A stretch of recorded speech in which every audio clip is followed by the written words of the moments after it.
जय हिंद साथियों, unique classes with Sonu channel में आपका स्वागत है। आज के इस वीडियो में हम बात करेंगे कक्षा 10 विषय विज्ञान चैप्टर 9 आनुवंशिकता एवं जैव विकास।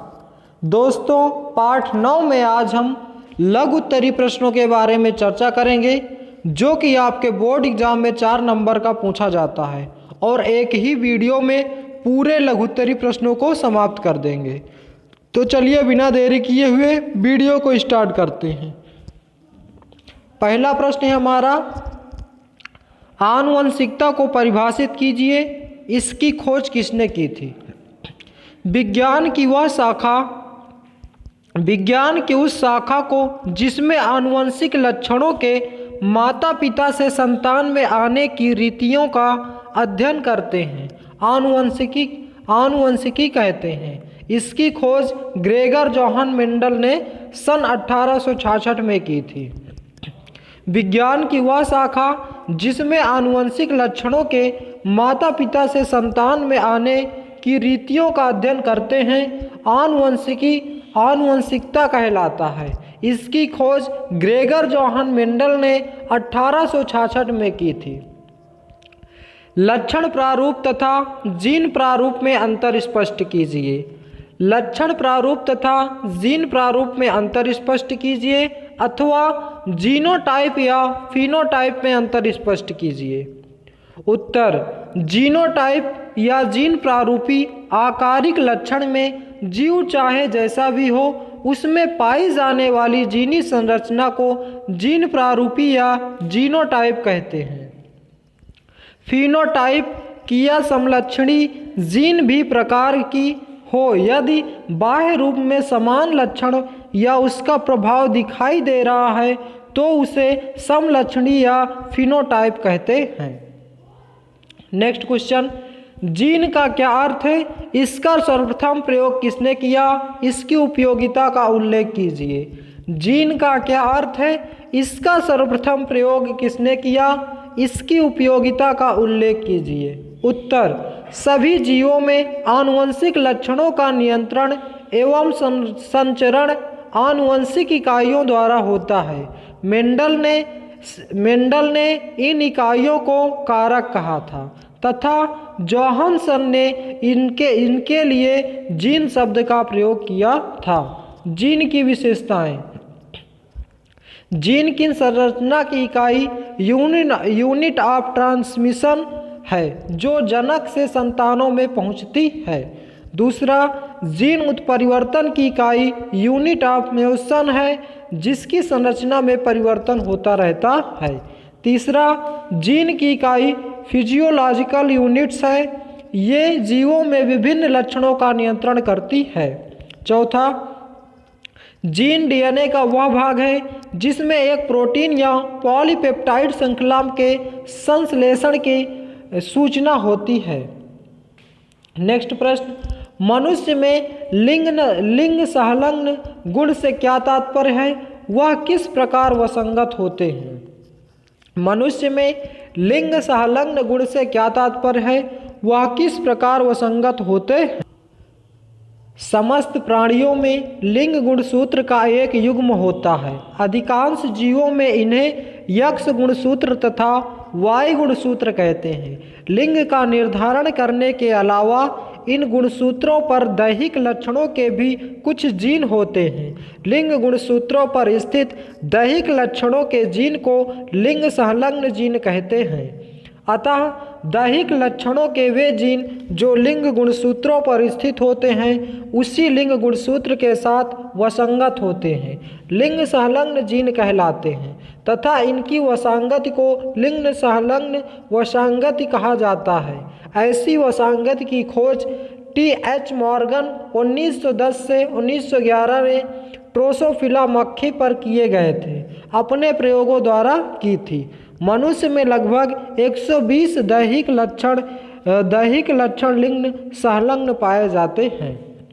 पहला, यक्ष संलग्न लक्षण, वे जिनमें जीन्स यक्ष गुणसूत्र के असमजात खंड पर होते हैं, साथ ही वाई गुणसूत्र पर इन जीन्स के एलील नहीं होते हैं, अतः ये जीन्स पुत्रियों को माता पिता दोनों से तथा पुत्रों को केवल माता से मिलते हैं। मानव में अधिकांश लिंग सहलग्न गुण एक्स सहलग्न ही होते हैं, अतः सामान्यतः लिंग सहलग्नता का अर्थ यक्ष सहलग्नता से ही लगाया जाता है। दूसरा, वाई सहलग्न लक्षण। वे जीन्स वाई गुणसूत्र से के असमजात खंड पर होते हैं, अतः साथ ही एक्स गुणसूत्र पर इनमें एलील नहीं होते। स्पष्ट है कि ऐसे लक्षण केवल पुरुषों में होते हैं और इनके जीन्स पीढ़ी दर पीढ़ी पिता से पुत्रों में पाए जाते हैं, अतः इन्हें हैलेंद्रिक जीन्स और इनकी वसांगति को होलैंड्रिक वसांगति कहते हैं। कर्णपल्लियों पर लंबे लंबे और कुछ मोटे बालों की उपस्थिति एक ऐसा लक्षण होता है, इसे हाइपरट्राइकोसिस कहते हैं। तीसरा, एक्स वाई सहलग्न लक्षण। इसके जीन्स एलील्स के रूप में एक्स एवं वाई गुणसूत्र में समजात खंडों पर स्थित होते हैं, अतः इनकी वसांगति पुत्रों एवं पुत्रियों में सामान्य ऑटोसोमल लक्षणों की भांति होती है। इन्हें अपूर्ण लिंग सहलग्न गुण भी कहा जाता है। नेक्स्ट प्रश्न, समयुग्मजी में विषमयुग्मी में अंतर स्पष्ट कीजिए। समयुग्मजी तथा विषमयुग्मजी में अंतर स्पष्ट कीजिए। समयुग्मी किसी गुण के लिए एक समान एलील वाला जीव सहयुग्मजी कहलाता है। उदाहरणतया RR एलील युक्त बीज की आकृति के लिए समयुग्मजी है। विषमयुग्मजी किसी गुण के लिए एक जीव के दोनों एलील असमान होने की स्थिति को विषमयुग्मजी कहते हैं। नेक्स्ट, उत्परिवर्तन किसे कहते हैं? उत्परिवर्तनवाद किस वैज्ञानिक ने प्रस्तुत किया है? जब किसी जीन के DNA में कोई स्थायी परिवर्तन होता है तो उसे उत्परिवर्तन कहा जाता है। यह कोशिकाओं के विभाजन के समय किसी दोष के कारण पैदा हो सकता है या फिर पराबैंगनी विकिरण की वजह से रासायनिक तत्व या वायरस से भी हो सकता है। उत्परिवर्तनवाद का सिद्धांत ह्यूगो डी व्रीज ने 1901 ईस्वी में दिया था। नेक्स्ट, मेंडल का प्रथम नियम लिखिए, इसको विस्तृत रूप में समझाइए। अथवा शुद्ध लंबे एवं शुद्ध बौने पादपों के मध्य संकरण से F1 पीढ़ी में किस प्रकार के वंशज प्राप्त होंगे, समझाइए और ऐसा क्यों होता है।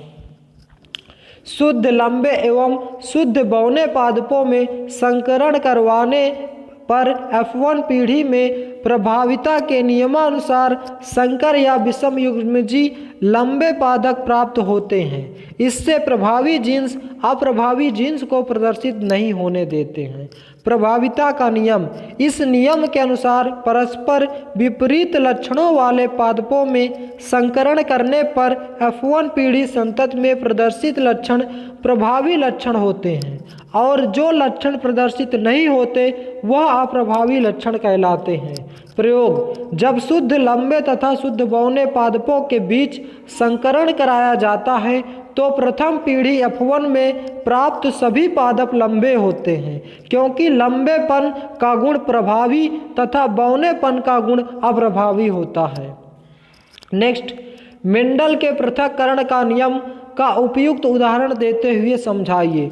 पृथक्करण का युग्मकों की शुद्धता का नियम, इस नियम के अनुसार यदि किसी जीन्स युग्म के अवयव युग्मक निर्माण के समय एक दूसरे से पृथक हो जाते हैं और एक युग्मक जीन युग्म का एक जीन पहुंचता है तो इसे युग्मकों को शुद्धता का नियम कहते हैं।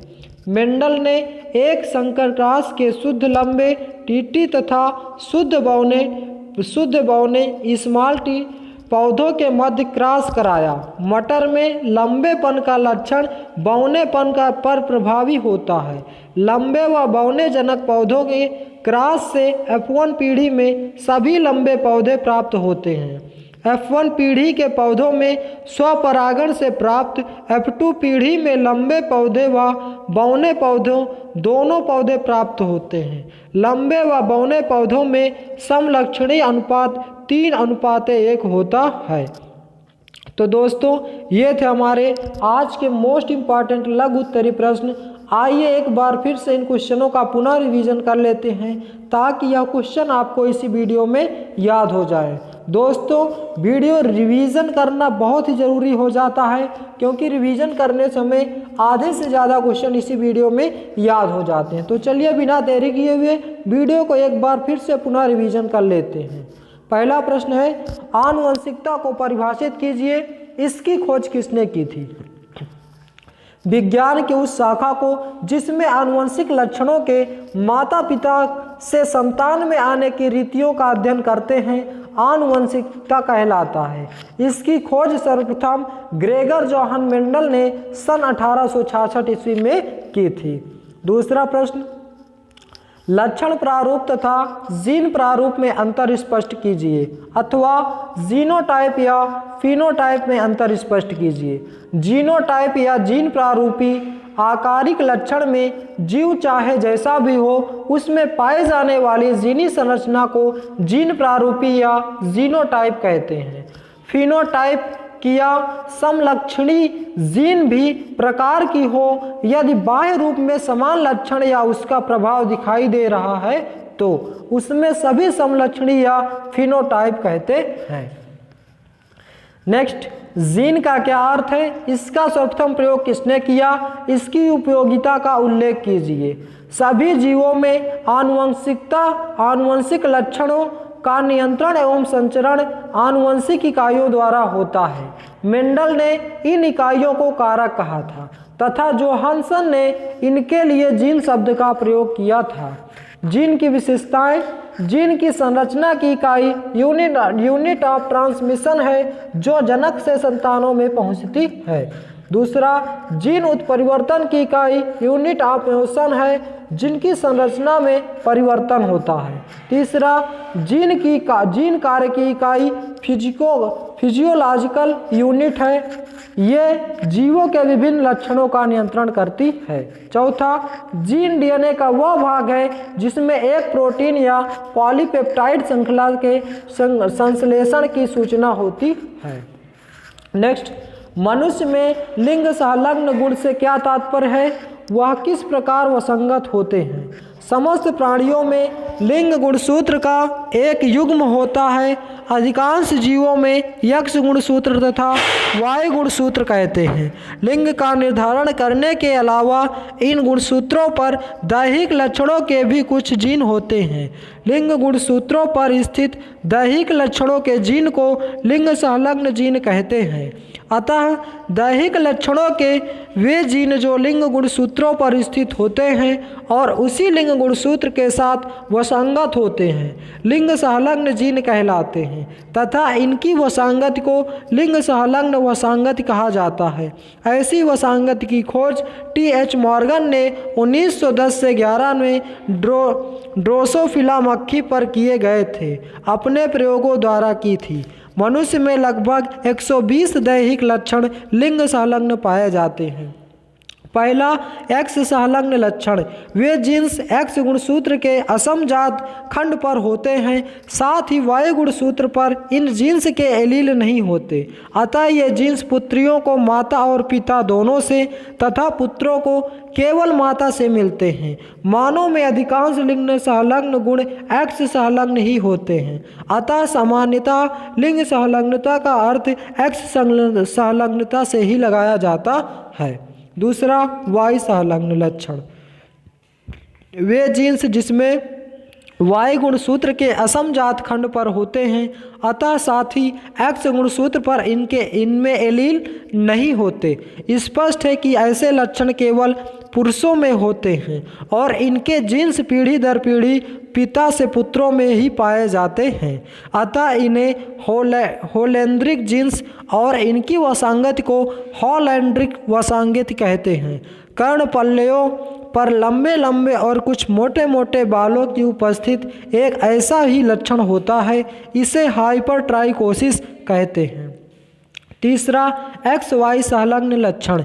इसके जीन्स एलील्स के रूप में X एवं Y गुणसूत्र में समजात खंडों पर स्थित होते हैं, अतः इनकी वसांगति पुत्रों एवं पुत्रियों में सामान्य ऑटोसोमल लक्षणों की भांति होती है।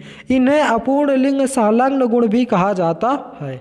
नेक्स्ट, समयुग्मजी तथा विषमयुग्मजी में अंतर स्पष्ट कीजिए। समयुग्मजी तथा विषमयुग्मजी में अंतर स्पष्ट कीजिए। समयुग्मजी, किसी गुण के लिए एक समान एलील वाला जीव सहयुग्मजी कहलाता है। उदाहरण, एलील युक्त बीज की आकृति के लिए समयुग्मजी है। विषमयुग्मजी, किसी गुण के लिए एक जीव के दोनों एलील असमान होने की स्थिति को विषमयुग्मजी कहते हैं। नेक्स्ट, उत्परिवर्तन किसे कहते हैं? उत्परिवर्तनवाद किस वैज्ञानिक ने प्रस्तुत किया है? जब किसी जीन के डीएनए में कोई स्थायी परिवर्तन होता है तो उसे उत्परिवर्तन कहा जाता है और यह कोशिकाओं के विभाजन के समय किसी दोष के कारण पैदा हो सकता है या फिर परावैज्ञानिक विकिरण की वजह से या रासायनिक तत्व या वायरस से भी हो सकता है। उत्परिवर्तनवाद का सिद्धांत ह्यूगो डी व्रीज ने 1901 ईस्वी में दिया था। नेक्स्ट, मेंडल का प्रथम नियम लिखिए, इसको विस्तृत रूप में समझाइए, अथवा शुद्ध लंबे एवं शुद्ध बौने पादपों के मध्य संकरण से F1 पीढ़ी में किस प्रकार के वंशज प्राप्त होंगे, समझाइए तथा ऐसा क्यों।